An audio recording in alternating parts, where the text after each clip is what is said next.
Well, hello everyone. My name is Zia Yusuf and I'm the Senior Vice President at VMware for Strategic Ecosystem and Industry Solutions. I'm absolutely delighted today to welcome Clifton, who's the Group Executive at Macquarie Telecom. Pleasure to have you here. Thank you. It's fantastic. Thank you for joining us Thank you, Zia. on this somewhat sunny Sydney morning. Disappointingly miserable. Yes. Sydney sunny morning. When I flew over here, I was expecting something a little different, but I was too. this conversation is going to make up for it. But look, first of all, thank you so much for the partnership with VMware. Thank you so much for the collaboration. Macquarie Telecom is doing some amazing things in the market, and I'm really excited to just have an opportunity to chat with you about that. Just at the top here with the telco space. I mean, there's been so much innovation that has happened in the market on the consumer side, on the networking side, certainly on the B2B side. If you step back, forest, not trees, kind of how do you look at that evolution and where things are, especially in the Australian market, but if you want to kind of broaden it to on a technology trend as well? I think this is probably the most exciting time for the telecommunication industry that there's been, not only here in Australia, but probably globally. And there's a contest for the innovation. There's a contest for the hearts and minds of the consumer and the industries that we're going after, the markets that we sell into, about what is the role of a telecommunications player in the ecosystem for our customers and to the IT world of our customers. There's almost a networking perspective of what's happening in the telecommunications world, but also how does that network play into the cloud providers? So partnerships for us as a traditional telco with cloud innovators like VMware are critical in being able to remain relevant to our market that is seeking innovation and seeking transformation, especially in that corporate enterprise government space. That's been the really big shift, I think, over the last 5 years, as the cloud providers are moving in the telco space and the telco space are trying to move into the cloud space. And players like us being able to stitch together solutions for customers is really where the action has been for us over the last 5 years. Has what your customers have demanded, has that shifted in the last 3, 4, 5 years versus before? Or is it, again, the quality, the speed, the cost effectiveness? Do you see any difference in what they're demanding? So there's been a couple of things that have been happening. Firstly, it's all about the application. Like just stepping back from networking and multi-cloud providers, and it's about the application and who's got access to the application, where do they have access to that application, the performance of that application, how secure that application is. Right. Now, you've got different, almost philosophical perspectives of who's in control of that. Is it the network provider and the performance of that application at the edge or on the device, or is it actually sitting in the cloud? Now, the right answer is a combination of both. So we've been a very strong partner from day dot with VeloCloud and VMware for SD-WAN, for that performance of the bandwidth and the performance of that application over the bandwidth and which particular application takes priority. But also, we've been a long-term partner with VMware for your cloud solutions. So our whole private cloud and our infrastructure from a cloud perspective is being built on a VMware stack. So we've been uniquely able to provide almost that combination of SD-WAN, networking performance and cloud performance for our IT customers that we're selling into. And that's interesting. One of the words you mentioned was edge, which is obviously getting a lot of attention. The definition of edge varies a little bit. Use cases are very important. Real-time data is very important. How do you look at edge both as a solution provider and what are some of the use cases that you're seeing from your customers that are really kind of driving the demand for the edge? Really, it's sort of three aspects to that I'd like to explore with you. So the first one is, as a telco provider, we like to talk about sites. And we talk about the edge as being an address. So we might have a customer that might have 200 sites across Australia or maybe globally, and we would call the edge of where a telco would naturally terminate a service. We might put a box on the end of that and we would call that an edge. But you and I both know it's more than that now, and I think COVID brought that to life more than anything else. All of a sudden, our customers weren't at 200 sites anymore. They all went home. They were across 20,000 sites. So then, of course, you're getting into this conversation about the edge being actually the device that's getting access to the network and the performance of that device and that application, and that becomes the edge. And then what particular applications can be deployed to the edge to perform at a certain performance standard. making sure that we've taken through latency issues and performance issues in relation, but also security. Who's got access to the network and in what way? So this debate about where the edge is now is becoming critical in the conversations we're having with customers for security, for performance, and also for data sovereignty purposes as well. And I'll pick up on two, again, things there. One is on the security side, right? I mean, obviously, any place you have software in any shape and form becomes exciting from protecting that asset. How has the challenges of security evolved, and how much of an issue is that for you today and for your customers? It's critical. And I think it's always been one of those concerns in the past, but it hasn't been of primacy when you considered that you knew where your network was. You had all the protocols and controls around a network, especially when you're terminating sort of your own private network at certain sites. COVID sort of really brought that to life, that all of a sudden now we've got lots of holes in terms of the security infrastructure.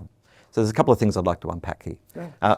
Firstly, for the type of market that we're selling into, that sort of corporate mid-market enterprise, they might have an IT team of 10, 20, 30 people.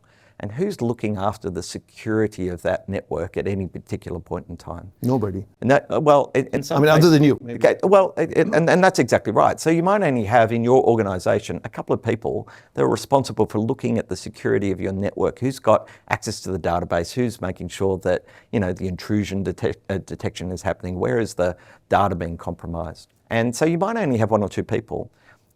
That's a real problem in a 24/7 world, where you've got geopolitical threats, you've got all sorts of state players trying to get access to your data, you've got criminal networks, you might even have recalcitrant employees in your own organisation trying to misuse that data. So security has become, cybersecurity is one of those buzzwords, but have real meaningful impact for customers when they've been compromised from it. I think we've all got those horrendous stories of people being attacked by malware or phishing, etc. So the IT departments are being asked by boards and their executives for how are they protected from that. And when you look inside of your own IT resources, who's actually looking at that 24/7? Well, that's a job role for players like us. We've got, in my own organisation, over 200 government cleared, what we call NV1, government certified engineers constantly looking after the networks that we look after with VMware for the security of that data and where that data sits. So this is conversation number 1, 2, and 3 in almost every interaction we're having with customers now. It's about security first, and once you've gotten past that gate and ticked the boxes that you can do this job on our behalf, then we get into conversations about the network and what multi-cloud it's going to sit on. Security is primacy. And so when you bring some of these topics together, security, data privacy, and so on, one of the topics is on sovereign clouds that comes up, right? And we're delighted that you've joined VMware's Sovereign Cloud Initiative, which is becoming a fairly strong set of capabilities and programs you're running throughout the world. How do you think about sovereign clouds as a topic? And then what was it about VMware's engagement with you and how you're serving the Australian market on that? So this is really important for us, and it's really important for our industry, and it's really important for the customers that we serve. For the type of customers that we engage with, which is mainly government, enterprise and corporate customers, many of them are looking for sovereign cloud capabilities and certifications to warrant an engagement with a particular provider. We have always had a domestic sovereign play inside of what we've done and taken to market. So therefore, partners like you who have been able to engage with us and give us the right comfort and certifications that the data and the performance of the cloud that we're partnering with you is also certified is critically important to the customers that we're selling through to. So we've got a lot of customers in the banking and finance industry, a lot of customers in the energy industry, a lot of customers that are leaving some of their, credit card informations with us. All of these things are now becoming more tightly regulated in the Australian market, and I think globally as well. So having sovereign cloud certification, and like I mentioned before, over 200 government cleared engineers looking at that infrastructure, looking at that data all the time, is a ticket to the dance and being able for us to sell the solutions through the customers that we're chasing. So if I could just kind of a broader question, the pandemic has had all kinds of interesting impacts, just obviously on the way we work and hybrid work and so on. but also has shown a spotlight on the fragility of supply chains, both physical supply chains, but also digital supply chains, if you will. And that's led to even more excitement and energy around sovereign clouds. As you look forward kind of 5-10 years, is that kind of the sovereignization, which I know is not a word, does that become more and more extreme, more nationalistic? Is globalization at threat from that perspective? Any perspectives on that? So let's start with your last comment. Globalization, it's definitely a trend away from globalization and moving more back to a domestic sovereign view of the infrastructure and assets and the skill sets that need to be in place to be able to service the digital economy and our customers moving forward. So one of the things that I've been very vocal about in our market for the last 10 years is many of my competitors have, and even some of our customers, moved a lot of what I would call the human capital infrastructure and skill sets that we've needed in this nation over the last 10 years offshore. And now, I'm sure it's the same in almost every country, there is a real skill set gap between what customers are demanding, what we need to provide, and the human infrastructure to be able to provide that skill set for customers. So our own customers are really struggling getting the skills that they need inside their own organisation to be able to manage their networks and their clouds in the right way. That's why players like us become critically important. I think we've all gone through now the journey of seeing many of our own suppliers also struggling to give us the type of infrastructure that we need to be able to build out our own business. So that's even tighter for the customers that are selling through to. I can't see that trend going away anytime soon. As we move more to a consistent now view and certified view of what you are required to provide to the customers that we're trying to sell through to, I think those demands are only going to increase, not go backwards. Yeah, I think it's just going to be obviously the physical supply chain, which was at risk, but also this kind of digital technology or data supply chain, right, is becoming more bifurcated. You can pick different systems, whether it's the US and so on. Agreed. So that was one kind of obviously impact of the pandemic. The other one was on hybrid work, and it's been a pretty foundational change for all of us. So maybe a two-part question. One, how has that impacted the solutions you provide to your customers? Yes. And then internally on how you operate and your teams, how have you seen that evolution? So there's probably two trends there. I'll start from a telco perspective, and then we might move into the cloud and then address it that way. So firstly, we've been a long-term partner with VMware on SD-WAN. And we found for those customers that had embraced a software-defined networking infrastructure first, were more easily able to adapt when COVID hit. And all of a sudden they went from 200 sites that were having to manage to 2,000 sites when everybody was working from home. I think that's a well-acknowledged trend that happened globally. For those customers that were sort of stuck on traditional MPLS networks and their own IT staff really struggled to be able to adapt where they needed that application to perform at the new edge, if you like. So that was trend number one. The second one that we saw was in the middle of COVID, you saw still a lot of people working remotely, moving their application stack from on-prem to a range of different multi-cloud environments.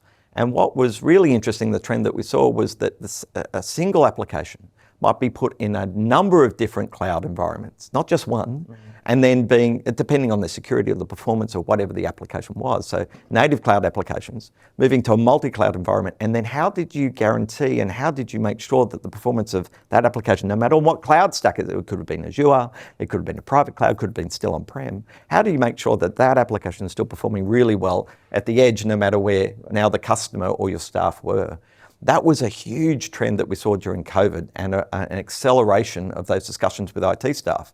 Now, the real difference for us was we're a very face-to-face type of organisation. We've got skilled staff that like to come out to people and talk them through and grab a whiteboard and walk through the different solutions. We were having to do that online.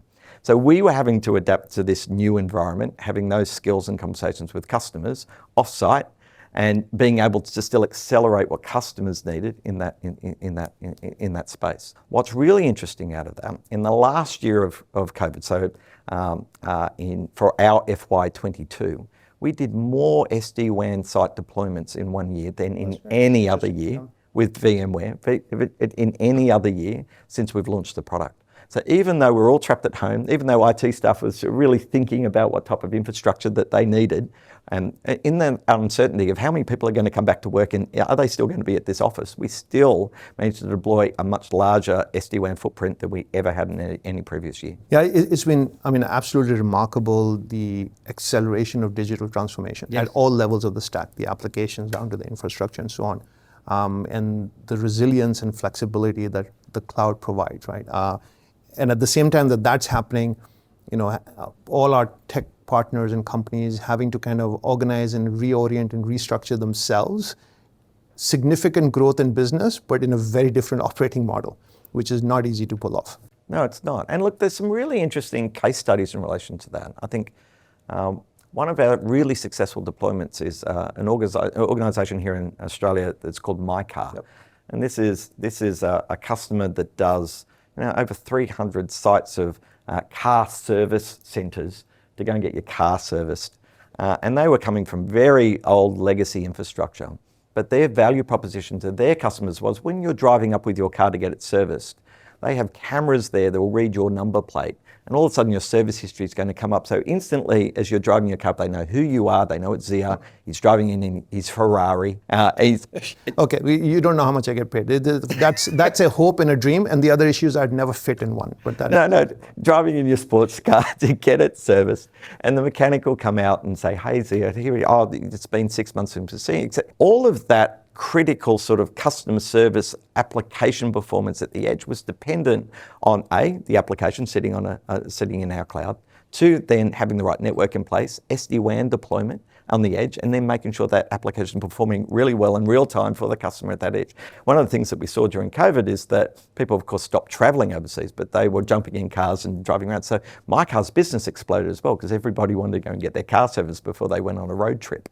So it's that type of stuff that we saw really interesting developments during COVID, and different industries take off that needed digital transformation urgently, even though people were in lockdown. It was a fascinating time. And of course, MyCar was a joint customer together with you, and a great success story there. And I think a fantastic example of having real impact on the business model, which is what we did together with MyCar as well. Correct. And a consumer orientation and the user experience, right? At the end of the day, so much of this technology kind of leads up to that change in that user experience, and not just the cost side of it. Yes. So, being able to deploy networks and infrastructure quickly for customers inside of, for those that are going through digital transformation was critical. There were another 2 customers in there that we were very successful with together, Domino's. Explosive growth during COVID because everyone's sitting at home going, what am I going to do? I'm going to go and get a pizza. And so they're massive growth. And so we were able to enable digital transformation for them because they're striving to improve their customer delivery time and response times for customers ordering pizzas. We saw explosive growth with another customer here in Australia called Green Cross, and they provide pet services. Because the other thing that you did during the middle of COVID was go and buy a pet. So they saw explosive growth in their business as well, but they couldn't keep up with their legacy infrastructure and the way that their applications were performing with their legacy systems. They needed a partner like VMware and Macquarie to come together and deliver that so they could continue their growth during a lockdown period. So it was a really fascinating period of time to see those industries and those customer demands translate to real demand for players like you and I.